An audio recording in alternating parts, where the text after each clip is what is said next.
Next on End of the Day Beer Review, we're going to be looking at Goose Island's Bourbon County Double Barrel Stout. This is from last year. Check it out.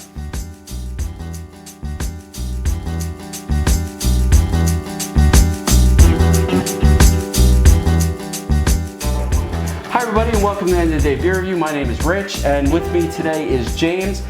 And we are cracking a special one today. This is the Goose Island Bourbon County Double Barrel Stout. This is the toasted barrel from last year, and we are going to see how it aged. Notice the packaging is still uncut. I've been dying to open this actually, but I didn't want to open it alone.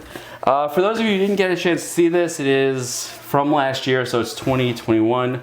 Last year, when Heaven Hills launched Elijah Craig's Toasted Barrel Finish, we jumped at the chance for another barrel project with our longtime friend. So this is actually aged in the barrel, I believe, I feel like it's 2 years. Yeah, aged 1 year in Elijah Craig Toasted Bourbon Barrels and aged 1 year in Elijah Craig Small Batch Barrels. So it's 2 years. So this is twice as old, I guess, as the typical Bourbon County. Yep. I forgot what the ABV on it, but I know it is pretty heavy. And we'll look at it when we get onto the barrel. But this is our packaging here. It's actually packaged really nicely. I think the Blanton's variant was actually the nicest packaging last year, but I don't think it was the best one. That was the one with the bag and the cute little top. Yeah. You remember that one? Yeah, but it wasn't the best. But here we go. We'll break the seal. I always got a kick. This one, I think this might be the one you got me last year for Christmas. I think it might have been. Yeah, so Cool. Here we go. It is a nice package deal with the little box. I always got a kick out of this. I always wind up saving them. So, do you have an ABV on that? Nicely chilled. We are 16. So 16 even. So 16% on this one. And this was, I have to tell you, fresh. This was my favorite one from last year. Without a doubt, my favorite one from last year. Although the cola was a close second for me. Which, by the way, we've enjoyed a cola this evening already. Probably should have done it on camera, but sometimes it's better not on camera. Very nice, nice and cold. It is. I've let it actually come up to temp just a little bit. So, opens easy. Let's give it the pour. I'll use James's glass for the first one. And this is a pretty dark pour. You may hear our children in the background, forgive us. So very dark, not much of a head, decent legs on it. It's definitely clinging to that glass, and at 16%, I am not surprised. What are you getting as you take a smell of that one? Not sure. I'm hoping. Not much. It's not very, there's not much coming off of that, to be fair. I don't think so. Not really. I'm not really getting anything at all. Maybe a little bourbon, a little chocolate, but it's not. There's nothing there. Yeah, it's actually shocking how little. Yeah, it's almost. This is gonna make me very sad if I should have just had this last year and it just sort of faded away. Cheers, man. Cheers. Let's see how it goes.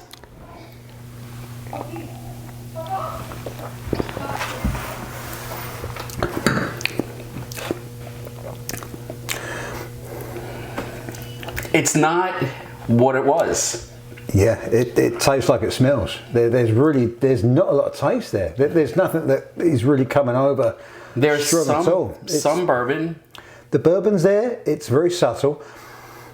It's definitely a different bourbon. Yeah, it's not their typical. So it is Elijah Craig, which I have to admit, I'm just starting my travels down the bourbon path, and I'm sort of stuck right now on, what is it? I'm drinking Old Forester at this point, which we had some of this tonight as well. It's been quite the night of tasting. This was really good. That was in fact, this is the Old Forester 1920 Prohibition style, which I might have to do a review of this in the future. I remember this is like a chocolate fudge brownie, and that's all gone. But you are getting the bourbon. But there is a distinct difference to the regular Bourbon County. Yeah, until it's been aged in different barrels. Yeah, there's a little more smoke to it, I think, but that chocolate that was there last year, is gone. I'm not getting it. Like maybe a little on the back. Oh, tiny bit on the back. But it's not what it was. Oh man, that's such. Not that it's bad. No, it's not bad. It's not bad. But you know, like we have had a cola tonight, and I feel like the cola aged well. Like, you know. It did. That didn't change at all. No, this is, you know, if anything, it got a little more mellow, a little bit more enjoyable. We actually had a 2017 tonight also, which I think faded a little bit, but there was still a lot of that smoke, a lot of the bourbon. It was still a really good beer. I mean, I think any of the bourbon counties are really good beers. Apart from 2019. Yeah, okay, I'll give you that one. I think something went wrong, 2019. Well, you know, we talked about that, and you missed out on the big blind tasting climb, that we did. Yeah, the climb through. And the 2019 was universal. Like, everybody... Did you have a lot of sediment in the bottom of the... No, we had none. Really? We were all set for that. Every 2019 I've cracked open. I literally even... I don't try it now. I pour it through a sieve. Mm-hmm. Yeah, you have to. And it always catches stuff. Well, I have one of the, even now in the fridge behind me, I have one of the barley wines that was aged in a larceny barrel. Oh, you showed me. The one you shone the light through? And there's so much in it. I don't even know if it's drinkable. That's going to be a video in and of itself. This was, I think, my favorite, aside from the cola last year, but I'm just not getting it. And this was stored in a cool, dry location, no sun, in the container it came in, and I feel like it lost some of the character.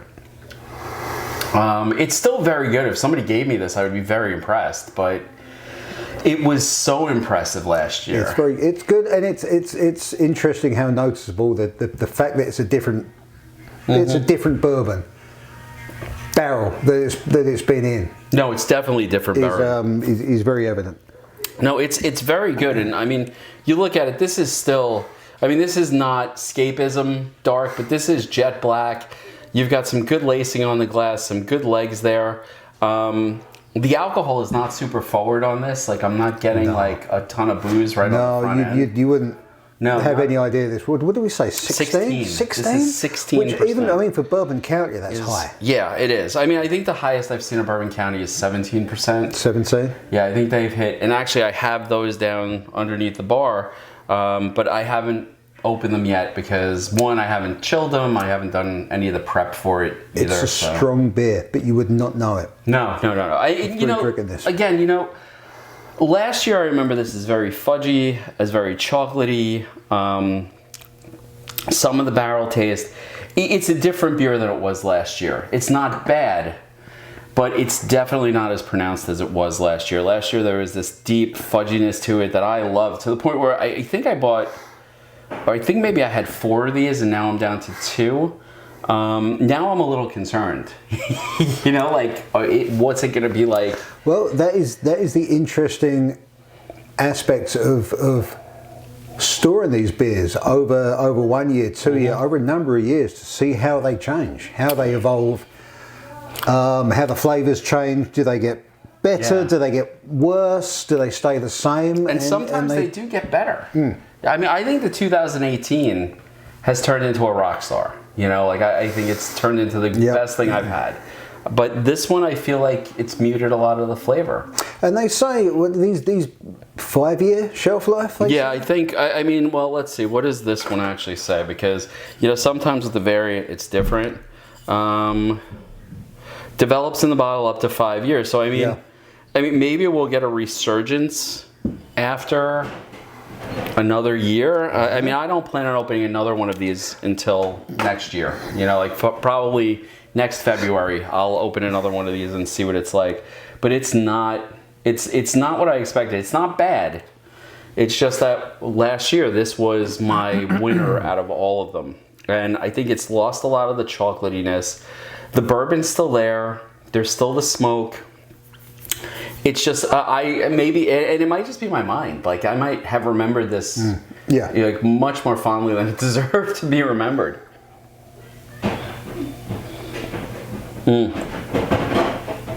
It's still an excellent beer. It really is a good beer. Yeah, there's still some richness near chocolatey. It's not pronounced maybe as much as it was when you first tried it, but it's still there on the back end. Yeah, very much on the back end. And yeah, I guess that bourbon flavor, I mean, now it makes me want to try Elijah Craig. I've never tried it. All the flavors with this one are very subtle. Nothing's on the nose. Yeah. At all. No, there's no nose to this. I mean, if you did a blindfold test with this stuff, I think it would I couldn't come tell out, you. I yeah. couldn't tell you what I was having. No, I don't think you could tell that this was. I don't think you'd be able to tell that this was a variant. I definitely don't think you'd be able to tell that this was a $60 variant. Off the nose. I'm not even sure I could tell you this was a beer off the nose. There's really nothing there. Yeah. I mean, luckily the flavor is still there, and you still get some of the, some of the burst of flavor once you drink it. But the nose is basically dead. It's dead. Yeah, it really is. That's sort of sad because I remember it as rich and chocolatey last year. I remember and I'm gonna complain about the biscotti stout right now. I remember smelling the biscotti this year, and that one that turned out to be an utter disappointment. You remember the Blue Label one? And I was like, oh my God, this smells like a fudge brownie. And then it turned out to be just like licorice, and I hated it. Yeah. That is what I feel like this nose used to be. Like that chocolate all over the place. So, well, I mean, this is definitely not getting poured down the drain. I will tell you that. It'll definitely be one that I sip for the rest of the evening. But it's not what I remember. Not at all. Not at all. So a little bit depressing here at Tony's Bar tonight. I wouldn't go that far. Not depressing? Not depressing, no. Okay, a little more subtle than I would want it to be. How's that better? There you go. I'll tell you, maybe now, yeah, I guess the chocolate is really on the back end. I just remember this being very chocolate forward. The nice thing about this is that even at 16%, I'm not getting overwhelmed by the booze. I'm not getting the alcohol on top. That, which is nice. It goes down. It is smooth as hell. It's just. No, it is. It's again. You wouldn't know that. You would have no idea what you're drinking. No, in terms of ABV. I mean, if you were lucky enough to have several of these in a row and drink them, I don't think you'd know how heavy you were being hit. So not at 16%. But anyway, folks. So this is the Bourbon County again double barrel toasted and. Not what I expected. I expected that sort of fudgy brownie flavor that I got last year. Still good. Still some chocolate there. Definitely a different taste than the regular Bourbon County. Maybe we should have opened the 2021 to try it before this. But, that would have probably not gone well anyway. So, because we're well into our evening of indulging. But yeah, the nose is not there. It's mellow, it's nice, it's just not what I remember. And maybe that's my fault.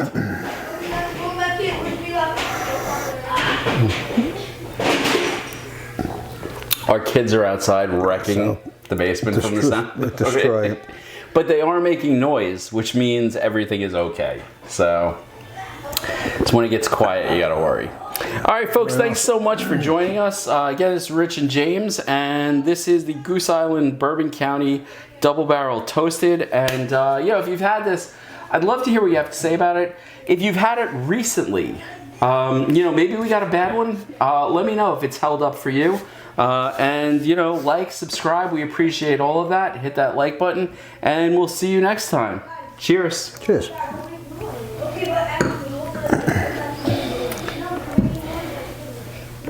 It's not as good as I remember. No. I was surprised when I smelled it. There was nothing there. Yeah, nothing at all. Very sad, actually. So, it's still good. Is the sugar? Was it very heavy sugar? Maybe, and that was. It was that was sweeter, all the, I think, last year. Maybe that's just. Maybe it might be stronger even now.